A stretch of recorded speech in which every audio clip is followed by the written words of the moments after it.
Sigwi, welcome to my Guru Iswe. Ketemu lagi sama saya Kurayui dalam jurnal Kurayui. Apa kabarnya hari ini? Semoga kita semua selalu dalam lindungan Tuhan Yang Maha Esa, diberi kelimpahan berkah berupa kesehatan dan kebahagiaan. Amin.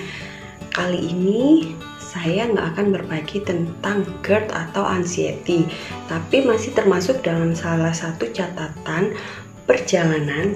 perjuangan untuk sembuh dari penyakit yang pernah saya derita. Saya akan berbagi tentang pengalaman perjuangan sembuh dari adenomiosis.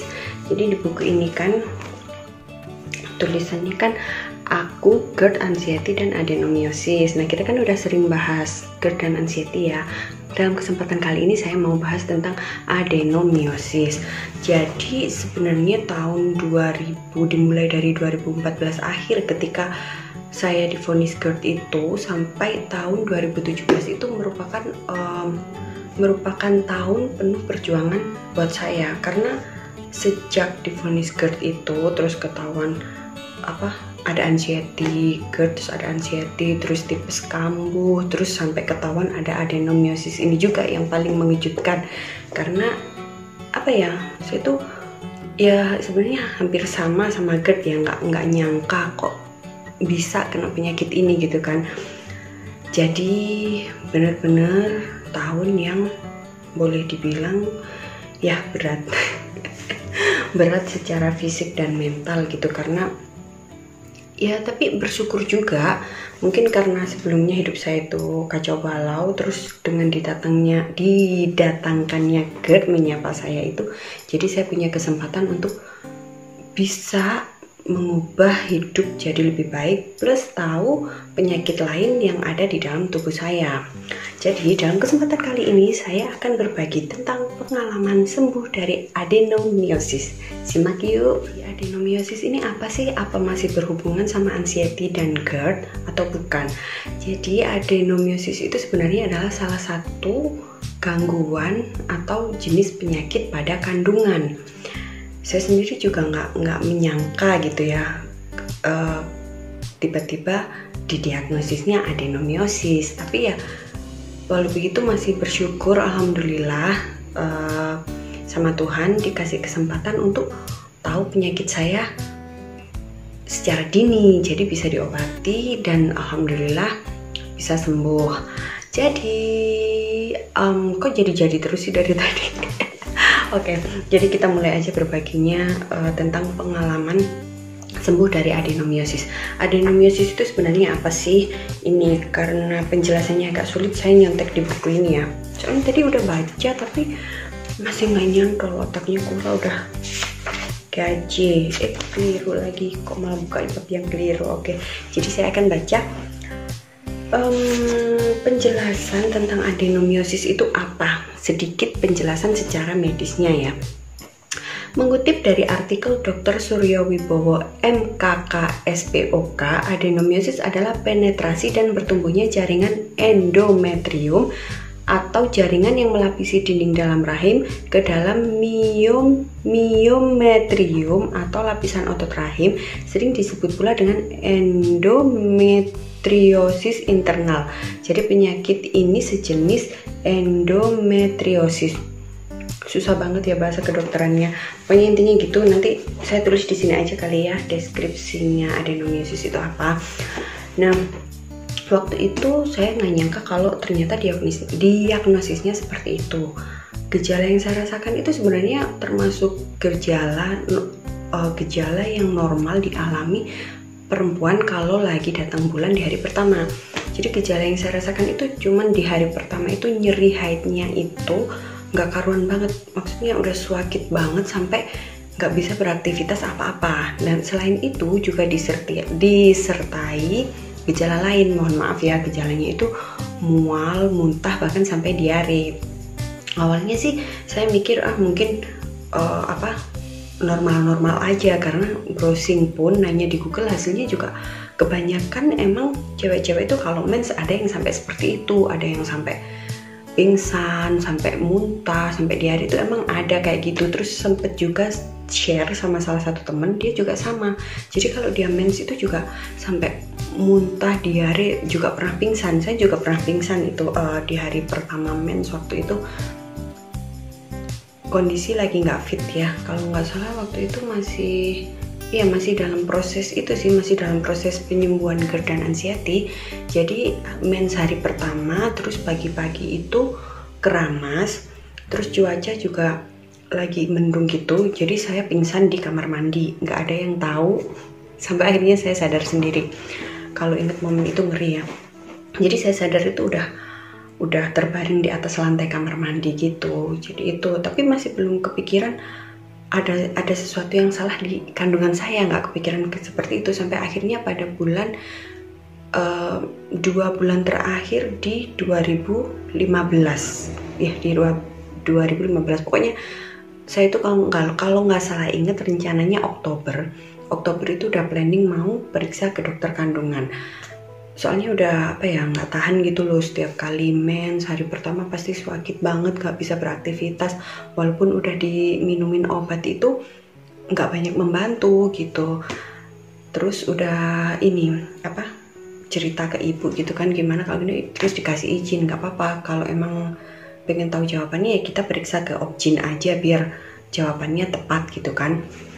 Padahal sebelumnya tuh udah enggak sih, sempet cerita ke bidan, saya sempet cerita ke salah satu bidan, terus bidan itu cerita, pernah mbak ada kasus tuh kayak gini, kayak mbak gini keluhannya. Terus setelah dibawa ke Obgyn itu ternyata di kandungannya itu ada kayak jerawat gitu loh, terus dia pengobatan selama 3 bulan sembuh.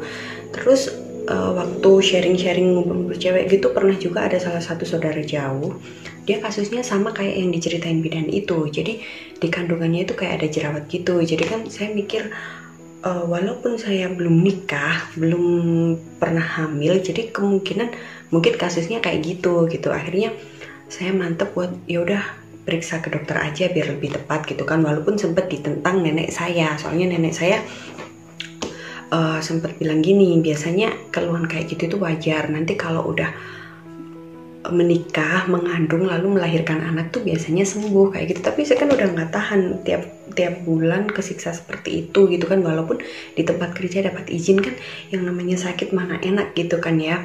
Akhirnya bulan Oktober itu niat mau periksa tapi ketunda terus sampai akhirnya Desember itu yang muncul gejala yang bikin saya udah akhirnya mengibarkan bendera putih dan memantapkan hati untuk periksa ke Obgyn. Jadi pada bulan Desember itu kalau nggak salah waktu hari Jumat, kalau nggak salah waktu itu hari Jumat mens pertama, itu tiba-tiba selain perut nggak karuan rasanya, kepala itu pusing terus mual sampai muntah-muntah, sampai diare, sampai saya tuh makan nggak bisa, maksudnya dikasih makan muntah balik gitu kan. Terus dibuat tidur juga nggak bisa, sampai orang tua saya tuh bingung, sampai mikirnya gini, udah aku bawa ke IGD aja gitu kan, karena saking paniknya saya guling-guling di kasur gitu karena saking sakitnya kan ya perutnya. Terus akhirnya saya, enggak, ini aku coba minum anti nyeri haid dulu, kalau nggak ada hasil udah bawa aku ke UGD, aku pasrah, aku bilang gitu kan. Alhamdulillah setelah minum obat anti nyeri yang biasa aku minum setiap bulannya itu berkurang, terus bisa tidur, setelah bangun tidur bisa makan. Nah setelah itu udah, pokoknya aku harus periksa ke Obgyn. Akhirnya pada bulan Desember apa Januari ya, pokoknya sekitaran Desember 2015 Januari 2016 itu akhirnya periksa ke Obgyn, dan ternyata kata dokternya adalah adenomyosis tadi. Sebenarnya saya itu waktu periksa itu nggak terlalu konsen ya, karena dokternya itu langsung bilang gini, nah ini penyakitnya, untung mbaknya segera kesini, kalau enggak mbak harus operasi. Bayangin, yang namanya kata operasi itu kan selalu jadi momok, walaupun bukan hal pertama ya bagi saya. Saya dulu pernah operasi sinusitis, tapi itu kan beda ya. Kalau sinusitis kan di hidung, tinggal dimasukin selang disedot. Nah itu di kandungan, bayangin kan perut dirobek kayak gitu, macam sesar gitu kan. Bayanginnya udah ngeri. Jadi begitu dokter bilang kayak gitu, terus bilang kalau terlambat sedikit aja harus operasi, itu udah pikiran kayak mana ada anxiety gitu kan. Jadi begitu dibilang gitu terus pikiran udah kayak blank, jadi nggak terlalu menyerap penjelasan dokter. Yang pasti waktu itu ketika periksa ditanya, lalu saya mengeluhkan keluhan saya, itu langsung di USG. Begitu di USG, perut ditempelin alat USG itu kan rada ditekan. Ya ampun, itu sakitnya minta ampun, sampai saya tuh udah berkaca-kaca mau nangis gitu. Terus dokternya bilang sakit ya. Nah ini ternyata ini ketahuan, telat sedikit aja mbak harus operasi gitu. Terus ternyata katanya adenomiosis itu. Karena saya nggak mudeng, dokternya bilang gini, simpelnya itu gini mbak, darah mens yang harusnya keluar semua di saat mens itu ada yang mengendap di dinding rahim dan mengakibatkan penebalan rahim. Bahkan waktu itu kata dokter rahim saya sudah mengalami penebalan 0, berapa gitu. Pokoknya seandainya saya abai dan telat sedikit aja udah harus operasi kayak gitu. Pengalaman pertama USG benar-benar ngeri. Mungkin karena ada penyakitnya itu ya. Jadi waktu di alatnya diteken-teken buat ngelihat apa yang salah di kandungan itu sakitnya minta ampun. Terus ketika sudah diperiksa dan ketahuan itu kan gambar kandungannya, gambar rahimnya itu dimonitor tuh ada warnanya putih semua. Jadi hampir keseluruhan kandungan saya itu putih semua dan udah mengalami penebalan itu. Terus dokter setelah di USG kita kan duduk lagi, diajak ngobrol, ditanya, mbak usia berapa gitu kan. Terus ditanya udah menikah, saya bilang belum.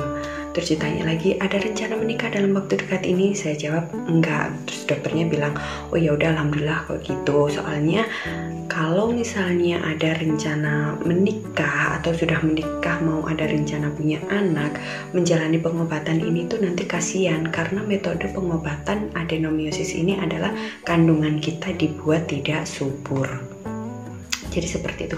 Alhamdulillah karena nggak ada rencana menikah dan belum menikah, jadinya ya udah langsung istilahnya ya deh kita obatin gitu. Dokternya langsung bilang gitu, ya udah kalau gitu kita obatin dulu ya sampai sembuh. Dokternya bilang kemungkinan antara 4-5 bulan sudah bisa sembuh tanpa harus operasi. Jadi waktu itu rawat jalan gitu ya, diresepin obat namanya Visane.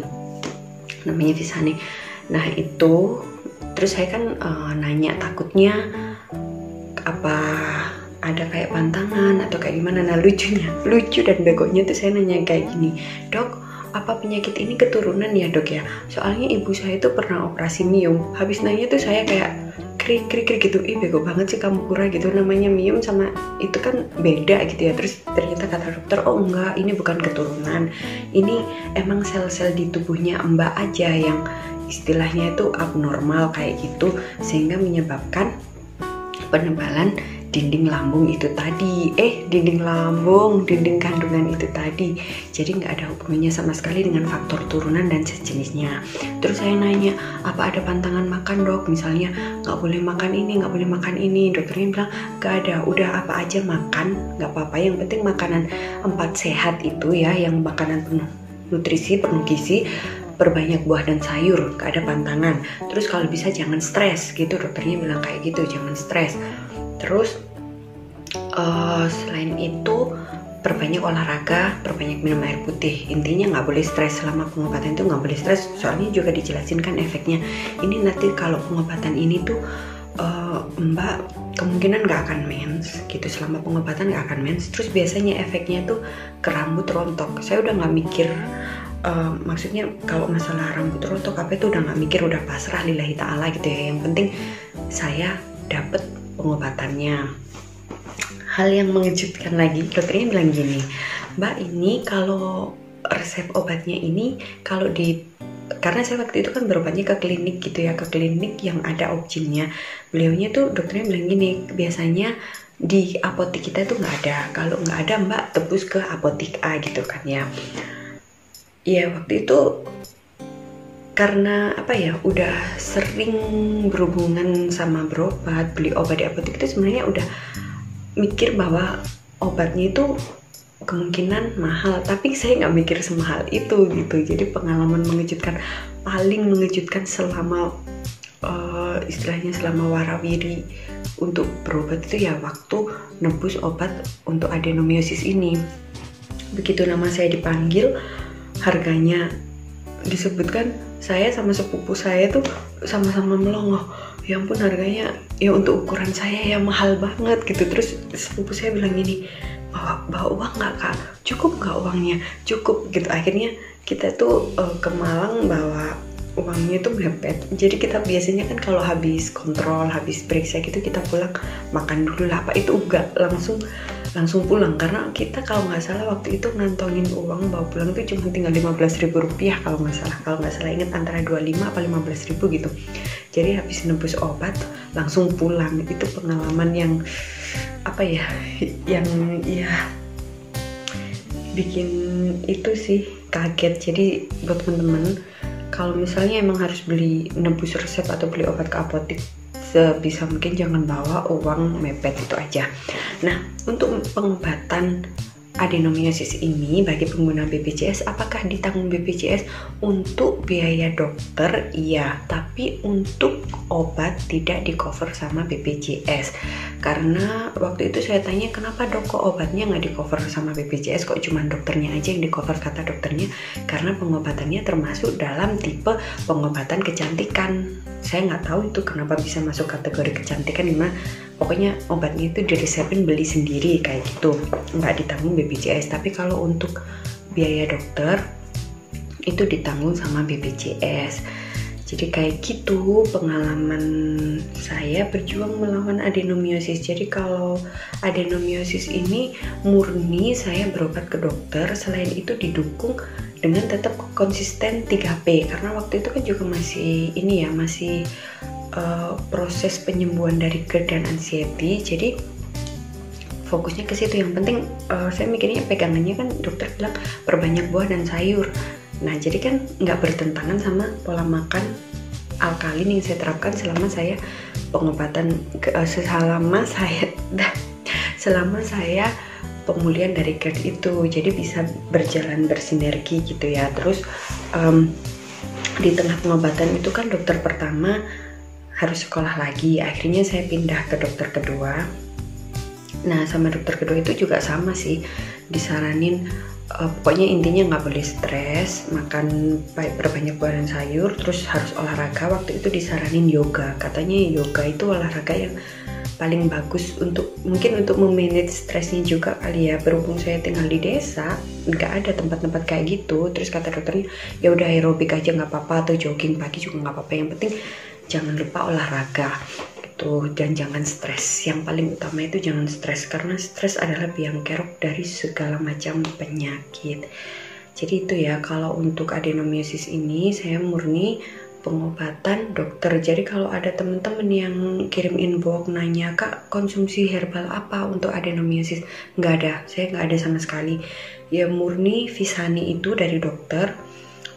Terus pola makan aja dijaga dan tetap olahraga, pola hidup juga dijaga, seperti tidurnya yang cukup, jangan sampai stres kayak gitu. Terus waktu pengobatan waktu itu sebenarnya ditargetkan 4 bulan, tapi ternyata pada bulan keempat ketika saya kontrol tuh hasilnya masih ada bagian kandungan yang putih, jadi harus dilanjutkan sampai akhirnya 7 bulan. 7 bulan pengobatan itu kontrol berikutnya saya masih mengeluh sakit, akhirnya diganti obat yang untuk mengurangi rasa sakit saat mens aja. Terus di kontrol berikutnya karena ini ya hasil kandungannya udah bersih, hasil USG-nya itu kandungannya udah bersih, akhirnya saya memutuskan udah nggak kontrol lagi. Soalnya kan kalau hari pertama itu masih sakit kalau mens, tapi udah nggak separah sebelum pengobatan. Jadi akhirnya setelah kontrol di bulan ke-8 apa ke-9 gitu, akhirnya karena hasilnya udah bagus, saya nggak kontrol lagi. Sebenarnya sih pengen kapan hari di tahun 2020 itu pengen kan udah 3 tahunan gitu ya, kepengen sekedar kontrol aja gimana sih kondisi kandungan saya saat ini. Tapi karena tiba-tiba ada pandemi itu, ya kan ada corona yang menyebalkan itu, sampai sekarang yang belum mau pergi itu ya dari bumi, akhirnya saya tunda kontrolnya sampai sekarang, belum kontrol lagi ke dokter kandungan untuk sekedar mengonsultasikan gimana sih kondisi kandungan saya sekarang. Nah, jadi buat teman-teman kalau misalnya merasakan keluhan di misalnya kalau mens sakit lah, sampai pingsan sampai gimana tuh, jangan takut untuk berobat ke dokter kandungan walaupun teman-teman masih single kayak saya. Sebenarnya waktu saya memutuskan untuk periksa ke Opjin itu ya, ke dokter kandungan, terus kan ya yang namanya hidup di desa, kadang itu berita kayak gitu kan sering tiba-tiba menyebar gitu ya. Ada juga sih yang komen, oh kenapa anak masih perawan kok periksa ke Opjin. Nah, nggak usah dipikirin yang kayak gitu, yang penting itu adalah diri kita sendiri, kita yang merasakan apa yang nggak beres di dalam diri kita. Jadi ya kita yang harus bertindak gitu. Kalau nurutin omongan orang ya gak bakal bisa maju kayak gitu. Jadi udah cuekin aja. Walaupun masih single, kalau merasa memang ada gangguan, periksa aja ke dokter untuk menemukan solusi yang tepat. Seperti itu. Oke, sekian sharing saya tentang adenomiosis. Mohon maaf kalau ada salah kata. Kalau teman-teman ada pertanyaan, boleh ditulis di kolom komentar. Kalau saya tahu nanti saya jawab. Kalau saya nggak tahu, nanti sama-sama kita cari jawabannya ya. Mohon maaf kalau ada salah kata. Mohon dukung channel saya dengan subscribe, like, dan komen. Bagikan jika dirasa video ini berguna. Siapa tahu ada teman-teman, ada orang-orang di sekitar teman-teman yang membutuhkan atau mengalami apa yang seperti saya alami. Seperti itu. Oke. Terima kasih. Matur nuwun ingkang agung. Mau matur thank you. Annyeong, bye bye.